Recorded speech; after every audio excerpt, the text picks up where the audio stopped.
हाय, hello, नमस्कार. आपण ऐकत आहे जबरदस्तीचे लग्न भाग 16. रात्रीची वेळ होती. शालिनीच्या धमकीने वाड्यात शांतता पसरली होती. दादासाहेबांना आणि कांचनदेवींना खूप टेन्शन आलेलं. अर्णवच्या तर रागाने मुठ्या चावळल्या होत्या, पण तो बिचाराही काही करू शकत नव्हता, कारण त्याचे हात शालिनीने बांधलेले होते. अर्णव संतापला होता, पण काय करणार, त्याचे हात तर बांधलेले होते ना.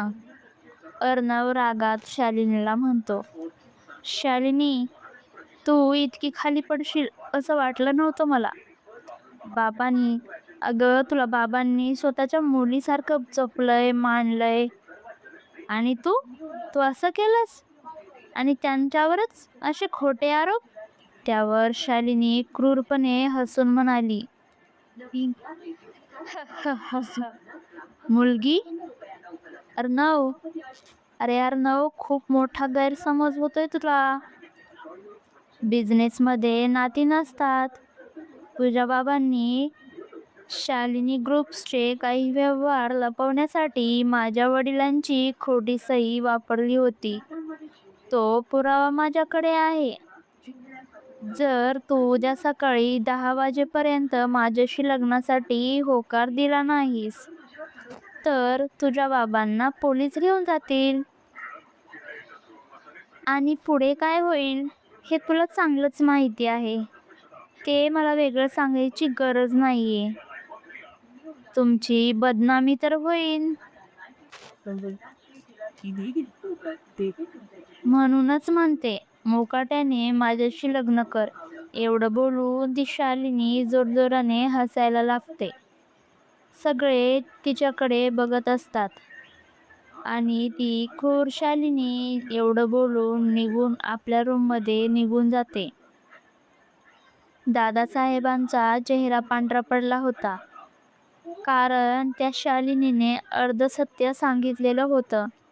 अर्णव दादासाहेबांकडे बघतो. त्यावर दादासाहेब त्याच्या जवळ येऊन बोलतात, त्याच्या डोक्यावर हात ठेवून.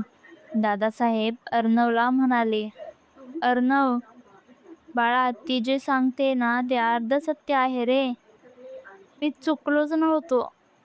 मुळात मी चुकीचं असं असल्या फंद्यात पडतच नाही. विश्वास ठेव रे माझ्यावर. मला मला मुळातच तसले धंदे आवडत नाहीत रे. पण मी परिस्थितीत अडकलो होतो हे मात्र नक्की खरं आहे, आणि त्याचाच फायदा ती शालिनी घेते.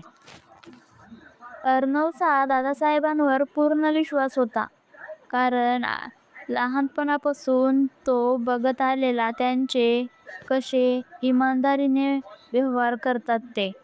कारण डोळे झाकून विश्वास होता अर्णवचा दादासाहेबांवर, त्याचा काही प्रश्नच नाही. अर्णवने ईश्वरीलाही फोन लावला नाही, पण ईश्वरीला दादासाहेबांच्या एका विश्वासू नौकराकडून, ज्याला ईश्वरीने पडत्या काळात खूप मदत केली होती, या परिस्थितीची माहिती ईश्वरीला त्याच्याकडूनच मिळाली. ईश्वरीला माहित होतं की अर्णव आता स्वतःहून तिला काही सांगणार नाही. ईश्वरीच्या प्रेमासाठी तो स्वतःचा बळीही देईल किंवा बाबांना जेलमध्येही पाठवेल. पण आता ईश्वरीने ठरवलं होतं की ती गप्प बसणार नाही. तिने अर्णवच्या नकळत एका जुन्या फाईलचा शोध सुरू केला. तिला आठवलं की शालिनी त्या गुफेत होती ना, तेव्हा तिथे काही कागदपत्र पडलेली होती. तेव्हा तिथे काही जुने फाईली सुद्धा होत्या. तिने ठरवलं की आता त्या गुहेजवळ जाणार आणि त्या फाईल्स एकदा चेक करणार, नेमकं त्या कोणत्या फाईल होत्या त्या. म्हणून ती रात्रीच्या वेळी पुन्हा एकदा त्या गुहेपाशी गेली. तिला शालिनीच्या हस्ताक्षरातील एक जुनं पत्र मिळालं होतं, ज्यावर लिहिलं होतं, बाबा, अर्णवचे वडील निर्दोष आहेत. समीरनेच माझ्याकडून सह्या घेतल्या होत्या. लग्नाचा मांडव आणि ईश्वरीचा शेवटचा डाव. दुसऱ्या दिवशी सकाळी वाड्यात लग्नाची तयारी भन्नाट अशी सुरू झाली होती. म्हणजेच शालिनीच जबरदस्ती तयारी सुरू करत होती. सगळ्यांचे म्हणजेच अर्णवच्या घरचे यांचे सगळ्यांचे चेहरे पडले होते. अर्णवचा चेहरा एखाद्या प्रेतासारखा निस्तेज झाला होता. तो शालिनीच्या शेजारी भोवल्यावर उभा होता. शालिनीच्या चेहऱ्यावर विजयाचं हसू होतं. तेवढ्यात गुरुजी म्हणाले, मुहूर्त जवळ आला आहे. वराने वधूच्या गळ्यात मंगळसूत्र घालावे. हे ऐकून अर्णवचे हात थरथरत होते. त्याने मंगळसूत्र हातात घेतलं आणि एकटक त्या मंगळसूत्राकडे बघत होता. त्याला मनात कुठेतरी वाटत होतं की माझी ईश्वरी ऐन वेळेला यावी आणि यातून मला बाहेर काढावं. आणि त्याच्या मनासारखं झालं होतं. आणि तो शालिनीच्या गळ्याकडे मंगळसूत्र नेणार इतक्यात दरवाजातून आवाज आला, थांबा, हे लग्न होऊ शकत नाही. हे ऐकून सगळ्यांना खूप मोठा धक्का बसला. सगळ्यांचे नजरे त्या दरवाजाकडे वळले. समोर ईश्वरी उभा होती. त्यामुळे अर्णवच्याही चेहऱ्यावरचं दडपण थोडं कमी झालं होतं म्हणा. सगळे थबकले. समोर ईश्वरी उभी होती. तिच्या हातात तो जुना पुरावा आणि एक व्हॉइस रेकॉर्डर होतं. अर्णव तर तिच्याकडेच बघत होता. ईश्वरी धावत अर्णवजवळ आली. तिने शालिनीच्या हातातील मंगळसूत्र हिसकावून घेतलं. अर्णव बघतच होता तिच्याकडे एकटक. त्यावर शालिनी म्हणाली, ईश्वरी, तुझी हिंमत कशी झाली इथे येण्याची? आणि आलीस तर आलीस, वरून आमचं लग्न मोडतेस? यू बाहेर काढा हिला सगळे, गेट आउट. त्यावर ईश्वरी म्हणाली, अगं, बाहेर तर तुला जावं लागेल. शालिनी, अर्णव सर, हे बघा पत्र.